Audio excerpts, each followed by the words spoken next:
meron nang napiling bagong PNP chief? Oh. Ha? Inanunsyo na ba yan ni Secretary John Vic Remulla ng DILG? Val Gonzales, sa detalye ng balita niyan, Val. Raymond at Sister Ella, sa loob ng susunod na 2 linggo ay i-anunsyo na ng palasyo kung sino ang susunod na pinuno ng pambansang pulisya. Itong sinabi ngayon nitong si DILG Secretary John Vic Remulla sa ambos interview ng media dito sa Campo Karingal. Ngayon lamang, sabi nitong si Secretary Remulla, nag-usap na raw sila ni Pangulong Ferdinand Bongbong Marcos Jr. at nabanggit na rin sa kalihim kung sino yung kanyang napili. Ang sabi nitong si Secretary Remulla, excellent choice, very qualified, at mayroong good track record.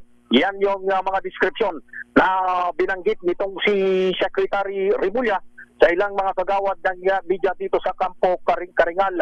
So ang kanya pang binabanggit, itong napiling ito ni Pangulong Ferdinand Bongbong Marcos Jr. ay i-anunsyo within the next 2 weeks. Bal, 3 letra o 4 na letra? Walang ganong mga detalye na binabanggit. Wala nga ganong binabanggit. Walang clue, Val. Walang ibinigay na clue. At abangan na lang daw natin kung sino. Itong sa kanyang description ay very qualified, good track record, at excellent choice. Ayun. Ang ginawang pagpili ng palasyo doon sa papalit kay outgoing PNP Chief Police General Marbil. Yan yung kababanggit. Naglibot kasi Romel at Sister El, itong si DILG Secretary at itong si NCRPO Director Anthony Abirin doon sa ilang mga vital installations dito sa National Capital Region ngayong umaga. At kanina, Romel, idudugtong ko na rin ang binabanggit nitong si DILG Secretary John Vic Remulla. Palalawakin na ng DILG yung sa buong Pilipinas yung ipinatutupad na 3 minutes response na sinimulan ng QCPD. Itong 3 minutes response na ito ay pinag-igi at konseptong nanggaling kay doon sa nagsilbing dating QCPD Director na ngayon ay siya na yung CIDG Director, si Police Major General Nicolas Torre III. Itong inihayag ngayon ni DILG Secretary John Vic Remulla kasunod ng isinagawang inspeksyon dito sa ilang mga vital installations dito sa NCR bilang bahagi ng layunin na itaas yung police visibility dito sa ating bansa. Dito sa Integrated Command Center kanina, dito sa QCPD Raymond at Sister El ay ibinida ng QCPD itong 3 minutes response sa pagtugon sa krimen. Matapos yung NCRPO kanina, kabilang dun sa mga pinuntahan ng kalihim, kasama si